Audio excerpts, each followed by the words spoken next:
हे army. आज मैं एक horror one shot weekend special explain करने वाली हूँ। बट उससे पहले बता दूँ कि ये कोई टेक नहीं बल्कि वीमेन स्टोरी होने वाली है, क्योंकि तो मेरी सब्सक्राइबर ने मुझसे कहा था कि थोड़े टाइम पहले उनकी बर्थडे थी, तो उन्होंने मुझसे डिमांड की थी कि मैं उनकी बर्थडे पर एक women one shot fan fiction explain करूँ। बट मैं उस टाइम ये स्टोरी एक्सप्लेन नहीं कर पाई थी, तो अब मैं ये एक्सप्लेन कर रही हूँ। और ये जो है वो टॉप जिमिन है और बॉटम टेहोंग है। सो चलें एपिसोड स्टार्ट करते हैं। सो एपिसोड स्टार्ट होता है, हम किम टेहोंग को देखते हैं जो कि अपने रूम में बेड से उठता है। वो शर्ट पहनता हुआ मिरर के पास आता है, तभी टेहोंग की नज़र उसके चेस्ट पर पड़ती है, जहाँ हम देखते हैं कि टेहोंग के चेस्ट पर कुछ स्कार्स हैं। चाटे उन स्कार्स को टच करते हैं और वो दिल में ही कहता है कि स्कार्स मैं नहीं जानता ये कैसे है, पता नहीं मेरी ज़िंदगी 4 साल पहले कैसी थी। सच कहूँ तो मुझे पास्ट का कुछ भी याद नहीं है। शायद ये ज़ख्म बहुत गहरे हैं, कोई कहानी बयान कर रहे हैं, बट मुझे कुछ याद नहीं। जहाँ मिरर के थ्रू स्कार्स की तरफ, जहाँ तभी उसके फ़ोन पर मैसेज आता है, जहाँ टेहोंग फ़ोन की तरफ देखता है, जहाँ जिमिन का मैसेज था, जहाँ मैसेज में जिमिन ने लिखा था कि मैं घर के बाहर खड़ा हुआ, तुम्हारा वेट करो, जल्दी बाहर आओ। जहाँ ये मैसेज पढ़कर फ़ौरन ही अपना बैग लेकर घर से बाहर आता है, जहाँ जिमिन उसे हैंड वेव करता है। जहाँ ये देखकर टेहोंग स्माइल करता है और वो जिमिन के पास जाता है, जहाँ जिमिन बाइक पर उसे पिक करने आता है। जहाँ टेहोंग जिमिन के पास जाता है और कहता है कि जिमिन मैंने कितनी दफ़ा तुमसे कहा है मैं खुद आ सकता हूँ, तुम्हारा घर बिल्कुल अलग डायरेक्शन में, तुम मुझे रोज़ पिक करने के लिए 2 घंटे की ड्राइव कर आते हो। तो जिमिन स्माइल करता है और कहता है कि ये 2 घंटे तो मेरे लिए कुछ भी नहीं है, मैं तो तुम्हारे लिए पूरा बॉर्डर तक क्रॉस कर सकता हूँ। इस पर टेहोंग जिमिन के चेस्ट पे हिट करता है और कहता है कि बस करो, अपने बेस्ट फ्रेंड से फ्लर्ट करो। जहाँ जिमिन हंसता है और टेहोंग बाइक पर पीछे बैठ जाता है, दोनों ही साथ में कॉलेज के लिए निकलता है। जहाँ कॉलेज हम देखते हैं, जहाँ टेहोंग क्लास में पढ़ रहा था, बट जिमिन पूरा टाइम टेहोंग को देख रहा था। जिमिन के मूवमेंट से हम साफ देख पा रहे थे कि जिमिन टेहोंग को काफ़ी लाइक करता है, बट टेहोंग उसे हमेशा एक फ्रेंड की तरह ट्रीट करता है। वेल वहीं हम कॉलेज के बाद टेहोंग को देखता है, जो कि एक साइकियाट्रिस्ट के पास आता है। इस पर टेहोंग कहता है, बट डॉक्टर मुझे 4 साल से पहले का कुछ भी याद नहीं है, ना मेरी फैमिली, ना मेरा पास्ट, ना मेरे पेरेंट्स, और इनफैक्ट मुझे तो ये तक नहीं पता कि मेरी बॉडी पर ये स्कार्स कैसे हैं। डॉक्टर स्माइल करता है और कहता है कि तुम्हें परेशान होने की ज़रूरत नहीं, मैंने तुम्हारी रिपोर्ट्स चेक की और इसके अकॉर्डिंग तुम्हारी मेमोरी अब कभी भी वापस आ सकती है। जा टेहोंग ये बात सुनकर थोड़ा खुश होता है। वेल वही हम रात में टेहोंग को देखते हैं, जो कि इस वक्त अपने रूम में बैठा हुआ था और वो अपना पास्ट याद करने के बारे में सोच रहा था। तभी टेहोंग के रूम के डोर पर नॉक होता है। जहाँ टेहोंग आइजल करते हुए दरवाजे की तरफ देखता है, जहाँ उसकी आंटी खड़ी हुई थी और कहती हैं कि टेहोंग डिनर रेडी है, तुम आ जाओ साथ में डिनर करते हैं। जहाँ टेहोंग अपना एड लाता है अपनी आंट के साथ बाहर आता है, जहाँ उसकी आंट और टेहोंग खाना खाए थे। तभी उसकी आंटी खाना खाई, तभी टेहोंग कहता है कि मैं आज डॉक्टर के पास गया था। जाइए बस उसकी आंटी टेहोंग की तरफ देखते हैं। उस पर टेहोंग कहता है कि डॉक्टर ने कहा कि मेरी मेमोरी कभी भी वापस आ सकती है। जहाँ ये बात सुनकर काफ़ी खुश नहीं होती है और कहती है कि चलो अच्छा है जाओ। ये काफ़ी रोड टोन में कहते हैं। इस पर टेहोंग कहता है कि क्या आप ये बात सुनकर खुश नहीं हैं? इस पर उसकी आंटी कहती हैं कि तुम क्या सुनना चाहते हो? इस पर टेहोंग कहता है कि आपको हो क्या गया है? हाँ, क्या आप नहीं चाहती हैं कि मैं एक नॉर्मल टीनेजर की तरह अपनी लाइफ स्पेंड करूं? मुझे ये नहीं पता कि मेरे पेरेंट्स कैसे दिखते थे, ना मुझे उनका नाम पता है, मैं तो ये तक नहीं जानता कि आप मेरी आंटी हैं भी या नहीं। खुद के बारे में कुछ भी नहीं जानता। मैं खुद को जानना चाहता हूँ कि मैं क्या था। मुझे अजीब सी फीलिंग्स आती हैं, ऐसा लगता है कोई हर टाइम मेरे साथ है, बट जानना चाहता हूँ कि पास्ट में ऐसा हुआ क्या था, मेरी बॉडी पर वो स्कार्स कैसे हैं, मेरी याददाश्त क्यों चली गई थी। और आपने भी आज तक मुझे मेरे पास्ट के बारे में या मेरी फैमिली के बारे में कुछ नहीं बताया। मैं भी चाहता हूँ कि मैं अपने पेरेंट्स के बारे में जानूँ कि वो लोग कौन है। इस पर उसकी आंटी ज़ोर से टेबल पर स्पून रखती है और कहती हैं कि क्या करोगे जानकर? हाँ घाटे कुछ नहीं कहता, अपनी आंटी की तरफ देख रहा था। इस पर उसकी आंटी कहती हैं कि अपने पास्ट के बारे में जानकर क्या करोगे? क्या इतना ज़रूरी है ये सब जानना? तो हैरत से अपनी आंटी की तरफ देख रहा था। आंटी कहते हैं कि तुम्हें किस चीज़ की कमी है? हाँ, क्या तुम्हारा पास्ट जानना इतना ज़रूरी है? टेहोंग कहता है, बट आप ये मुझसे क्यों छुपाती हैं? हाँ, मैं अपनी ज़िंदगी के 15 साल जानना चाहता हूँ। मैं जानना चाहता हूँ कि मेरे पेरेंट्स कैसे दिखते थे। मैं हर एक मोमेंट अपनी लाइफ का जानना चाहता हूँ। इस पर उसकी आंटी कहती है कि जो दिल में आए वो करो। जहाँ उसकी आंटी ये बोलकर गुस्से में निकल कर वहाँ से चली जाती हैं। जहाँ टेहोंग खाना साइड में करता अपना हेड होल्ड कर वहीं टेबल पर बैठ जाता है। वेल वहीं यहाँ मैं आप लोगों को बता दूँ कि 4 साल पहले कुछ ऐसा इंसिडेंट हुआ था जिसकी वजह से टेहोंग ने अपनी मेमोरी लॉस कर दी थी, और शायद वो जिसकी बॉडी पर स्कार्स हैं वो भी उसी टाइम आए थे, और तब से टेहोंग को कुछ भी याद नहीं। इंसिडेंट हुआ था तो टेहोंग हॉस्पिटल में था, और जब वो हॉस्पिटल में होश में आया तब वहाँ उसकी आंटी बैठी हुई थी और उन्होंने टेहोंग को जहाँ वहाँ हॉस्पिटल पर उसकी आंटी बैठी हुई थी और उन्होंने टेहोंग को बताया कि वो उसकी आंटी हैं और टेहोंग का नाम भी उसे बताया। बट आज तक उन्होंने कभी भी टेहोंग के पास्ट के बारे में ज़्यादा कुछ डिस्कस नहीं किया। इनफैक्ट उन्होंने टेहोंग के पेरेंट्स के बारे में भी ज़्यादा कुछ नहीं बताया था।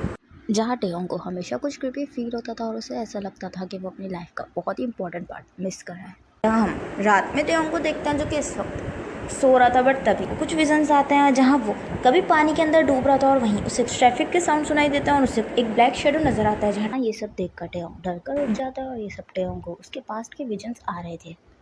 टेयोंग तभी अपना फेस मिरर में देखता है जहाँ टेयोंग इस वक्त काफ़ी ज़्यादा डरा हुआ था और जहाँ टेयोंग को अब उसके पास्ट की सारी बातें हल्की हल्की हल्की याद आना शुरू हो गई थी। तब नेक्स्ट डे जिमिन को देखता है जो कि कैंटीन एरिया में बैठा हुआ था। वहीं टेयोंग उसके फ्रंट में बैठा हुआ था और वो जिमिन को लास्ट नाइट हुई सारी बातें बताता है कि कैसे उसे पुराने विजन्स आ रहे हैं। जिस पर जिमिन कहता है कि टेयोंग, मुझे लगता है तुम्हें अपने दिमाग पर इतना जोर नहीं डालना चाहिए, और वैसे भी तुम क्या करोगे सब जानकर। हाँ, मुझे लगता है कि तुम्हारी आंटी ठीक करें, उन्हें तुम्हारी फिक्र है इसीलिए वो सब कह रही है।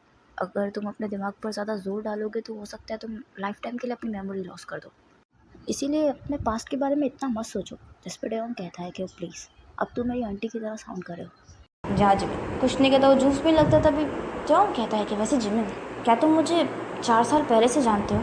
आजुल कहता है वो टेयोंग की तरफ देखता है। इस पर टेयोंग कहता है कि तुम मुझसे ज़्यादा जानते हो, हर चीज़ मेरे बारे में पता है, मेरी पसंद नापसंद तुम सब कुछ जानते हो। क्या तुम मुझे बाज़ दफ़ा ऐसा लगता है कि शायद तुम मुझे बचपन से जानते हो। टॉपिक चेंज कर देता है। वो उससे कहता है कि तुम सैंडविच खाओगे, मैं अपने लिए सैंडविच लेने जा रहा हूँ। अपना हेड लाकर उससे हाँ कहता है और उठकर वहाँ से चला जाता है। जिमिन और टेयोंग की दोस्ती 3 साल पहले हुई थी जब जिमिन ट्रांसफ़र होकर इस कॉलेज में आया था। बट बाज़ दफ़ा टेयोंग को ऐसा लगता है कि वो शायद जिमिन को बचपन से जानता है क्योंकि जिमिन को हर चीज़ उससे ज़्यादा उसके बारे में पता होती है।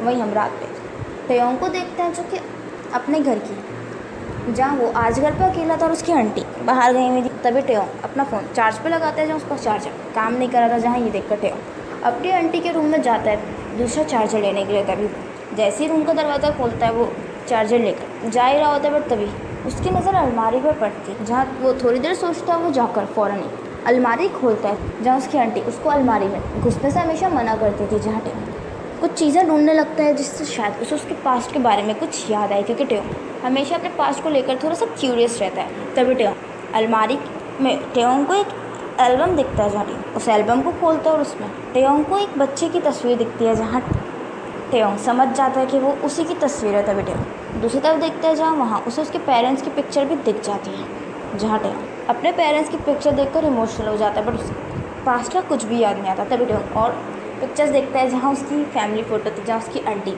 उसके साथ खड़ी हुई थी। तभी टेयोंग अपने स्कूल की पिक्चर्स देखता है जहाँ वो उस वक्त काफ़ी खुश था और टेयोंग अपने फेस पे स्माइल देख काफ़ी खुश होता है। तभी टेयोंग खुद से ही कहता है कि उस वक्त मैं बहुत खुश था और पहले से ज़्यादा क्यूट भी था। तभी टेयोंग की नज़र एक स्कूल के ग्रुप फ़ोटो पर पड़ती है जहाँ उस ग्रुप फ़ोटो में टेयोंग के अलावा 3 और बच्चे थे। पेन से उस पिक्चर पर क्रॉस कर देता ताकि टेयोंग उन पिक्चर्स को ना देख पाए। जहाँ टेयोंग एक पिक्चर देखकर समझ जाता है कि ये पिक्चर उनके फ्रेंड्स की ही है। जहाँ टेयोंग तो समझ में नहीं आता कि वो इन लोगों की पिक्चर्स कैसे देखे जाए। एल्बम में पिक्चर्स चेक करते हैं बट और कोई भी पिक्चर नहीं। वो समझ में नहीं आता कि वो क्या करे और फ़ौरन वो पिक्चर एल्बम से निकाल कर एल्बम वापस उसकी जगह पर रख उस पिक्चर को लेकर अपने रूम में आ जाता है। और वहीं टेयोंग रात भर उस पिक्चर को देखता रहता है और टेयोंग अपने फ्रेंड्स के बारे में कुछ भी याद नहीं आता। बट जहाँ टेयोंग इस वक्त काफ़ी परेशान हो रहा था और वही शावर लेने के लिए वॉशरूम चला जाता है। शावर लेते हुए अपनी आंखें बंद करता है, बट तभी आंखें बंद करते हुए उसे एक बच्चे की चीखने की आवाज़ आती है। जहाँ वो उसका नाम लेकर चीखता है। टेयोंग की सांस रुकने लगती है और टेयोंग फ़ौरन ही पानी के नीचे से हट जाता है। अब ये चीज़ें टेयोंग के लिए काफ़ी मुश्किल हो रही थी और अब ये टेयोंग के साथ 1-2 बार नहीं बल्कि अक्सर होने लगता है। नेक्स्ट मॉर्निंग टेयोंग को देखता है जो कि उस पिक्चर को एक फ़ोटोग्राफ़र के पास लेकर आता है। जहाँ टेयोंग इस पिक्चर के बारे में जिमिन को भी नहीं बताता, जानता था कि जिमिन भी इस चीज़ के खिलाफ है कि टेयोंग अपने पास्ट के बारे में कुछ भी जाने। तभी टेयोंग खुद से उसे एक फ़ोटोग्राफ़र के पास लेकर आता है। उस फोटोग्राफ़र से कहता है कि इस पर किसी ने पेन से स्क्रैच कर दिया है, क्या आप इन पिक्चर्स को ठीक कर सकते हैं। जिस पर वो फोटोग्राफ़र कहता है कि ये काफ़ी मुश्किल है और ये तस्वीरें काफ़ी पुरानी भी हैं। टेयोंग कहता है कि प्लीज़ कुछ भी करें, आपको जितने पैसे लेने हैं आप लीजिए, बट मुझे इस तस्वीर को ठीक करके दे दीजिए, ये मेरे लिए बहुत इंपॉर्टेंट है। जाओ फोटोग्राफर उसे कहता है कि ठीक है, आप मुझे कल तक का टाइम दें, मैं अपना बेस्ट दूँगा। जहाँ टेयोंग स्माइल करता है और वो फ़ोटो उन्हीं के पास देकर वहाँ से चला जाता है। अब अपने घर की तरफ जा रहा था जहाँ वो पैदल चल रहा था और अब काफ़ी रात हो गई थी और पूरी रोड पर अंधेरा था। जहाँ टेयोंग तभी फील होता है कि कोई उसे फॉलो कर रहा है। जहाँ टेयोंग टर्न होता है, वो पीछे मुड़कर देखता है बट पीछे कोई भी नहीं था। इस चीज़ को इग्नोर कर आगे की तरफ चलने लगता। पिक्चर के बारे में ही सोच रहा था तभी सडनली फिर से टेयोंग को लगता है कि कोई उसे फॉलो कर रहा है। उसे फुटस्टेप की वॉइस क्लियरली आ रही थी जहाँ टेयोंग अब थोड़ा डर जाता है। वो थोड़ा फास्ट स्टेप लेने लगता है, बट जैसे जैसे उसकी स्पीड इंक्रीज़ हो रही थी तभी फुटस्टेप की वॉइस भी इंक्रीज़ हो रही थी जहाँ टेयोंग अब काफ़ी डर जाता है। भागता अपने घर के पास आता है और वो दरवाजे की तरफ देखता है जहाँ दरवाजे पर वहाँ जिमिन खड़ा हुआ था और वो उसे वहीं पर खड़ा हुआ, शायद उसे ही फ़ोन कर रहा था। तभी ये देख कर टेयोंग भाग कर जाता है। वो सीधा जिमिन को टाइटली हग कर लेता है। जहाँ टेयोंग जैसे ही जिमिन को हग करता है तभी जिमिन के हाथ से वो फ़ोन वहीं फ्लोर पर गिर जाता है। तभी टेयोंग कहता है कि शुक्र है कि तुम यहाँ हो। तुम्हें पता है मैं कितना ज़्यादा डर गया था। जहाँ जिमिन टेयोंग की बैक रब करने वाला होता है, बट तभी वो अपने हाथ पीछे करता है और कहता है कि ठीक तो हो ना। तभी जिमिन हग ब्रेक करता है और टेयोंग की तरफ देखता है जहाँ टेयोंग इस वक्त रोता। तभी जिमिन कहता है कि क्या हुआ है, तुम इतना डरे भी क्यों लग रहे हो, तुम रो क्यों रहे हो, सब ठीक तो है ना। टेयोंग कहता है कि जिमिन कोई मुझे फॉलो कर रहा है। टेयोंग कहता है कि वो क्रीपी शैडो वो हमेशा मुझे फॉलो करता रहता है। पर जिमिन कहता है कि फिर से टेयोंग कहता है कि जिमिन मैं जानता हूँ कि सब कुछ रियल नहीं है, बस मेरे दिमाग का एक वहम, बट मुझे बहुत डर लग रहा है। जिमिन टेयोंग के शोल्डर रब करता है और कहता है कि डोंट वरी टेयोंग, मैं हूँ ना तुम्हारे साथ। जिमिन की तरह देख, जब से टेयोंग की मेमोरी लॉस हुई है तब से टेयोंग को क्रीपी शैडोज नजर आते हैं और इस बारे में जिमिन और उसकी आंटी दोनों ही जानते हैं। सीन यहीं कट होता है। सीन शिफ्ट होता है टेयोंग के घर के अंदर, जहाँ जिमिन उसे घर के अंदर लेकर आता है। जहाँ टेयोंग बेड पर बैठा हुआ था तभी जिमिन टेयोंग के लिए पानी लेकर आता है। टेयोंग को वो पानी का गिलास देता है। जहाँ टेयोंग जिमिन के हाथ से पानी का गिलास लेता है और जिमिन टेयोंग के बराबर में बैठ, जिस पर जिमिन कहता है कि तुम आज कॉलेज नहीं आए थे, बस इसीलिए थोड़ा परेशान हो गई। तुम्हारे घर आ गया तुम्हें देखने के लिए कि तुम ठीक तो हो ना। मुझे लगता है कि तुम्हें जो भी विजन्स आ रहे हैं वो सब तुम्हारे पास्ट की वजह से आ रहे हैं। तभी टेयोंग जिमिन की तरफ देखता है और कहता है कि क्या मतलब। पर जिमिन कहता है कि तुम अपने पास्ट के बारे में जानना चाहते हो। जैसे जैसे तुम इन चीज़ों के बारे में जान रहे हो तुम्हारे दिमाग पर बुरा असर पड़ रहा है, इसीलिए शायद तुम ये सब चीज़ें इमेजिन कर रहे हो। जिस पर टेयोंग कहता है कि तुम कहना क्या चाहते हो, क्या तुम मुझे इनडायरेक्टली पागल कह रहे हो। तभी जिमिन टेयोंग का हाथ पकड़ता है और कहता है कि नहीं टेयोंग, जैसा तुम सोच रहे हो वैसा बिल्कुल नहीं है। ये सब तुम्हारे दिमाग का एक वहम है, क्योंकि तुम अपने पास्ट के बारे में जानने के लिए अपने दिमाग पर जोर डाल रहे हो। इस वजह से तुम्हें ये सब क्रीपी शैडोज और ये विजन्स आ रहे हैं। टेयोंग कुछ नहीं कहता, वो स्टिल जिमिन की तरफ देख रहा था। इस पे जिमिन कहता है कि क्या तुम सब कुछ भूलकर एक नई शुरुआत नहीं कर सकते? क्या तुम्हारा अपने पास्ट के बारे में जानना इतना ज़्यादा ज़रूरी है? तुम्हारी ज़िंदगी में तुम्हारे साथ तुम्हारे पास्ट में क्या कुछ हुआ मैं नहीं जानता। मैं तुमसे प्रॉमिस करता हूँ कि मैं तुम्हें हर चीज़ से प्रोटेक्ट करूँगा। क्या तुम ऐसा प्रिटेंड नहीं कर सकते कि तुम्हारी मेमोरी बिल्कुल ठीक है? क्या तुम सब कुछ भूलकर एक नॉर्मल लाइफ स्पेंड नहीं कर सकते?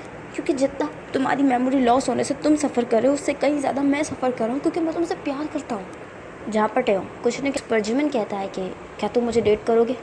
जहाँ टेयोंग बस हैरत से जिमिन की तरफ वहीं जिमिन स्टिल बस टेयोंग की तरफ देख रहा था। वो अपने आंसर का वेट कर रहा था। वेल इसी के साथ women horror one shot fan fiction का पार्ट 1 यहीं एंड होता है। पसंद आया होगा तो प्लीज़ कमेंट करके ज़रूर बताइए कि एपिसोड आपको कैसा लगा एंड स्टोरी कैसी चल रही है। एंड अगर स्टोरी पसंद आ रही है तो लाइक ज़रूर कीजिएगा, कमेंट ज़रूर कीजिएगा, मेरे चैनल को सब्सक्राइब कर दीजिएगा, मेरे बाकी चैनल्स को भी सब्सक्राइब कर दीजिएगा, मुझे इंस्टाग्राम पे फॉलो कर लीजिएगा। अपना ख्याल रखिएगा and thanks for watching. Bye bye.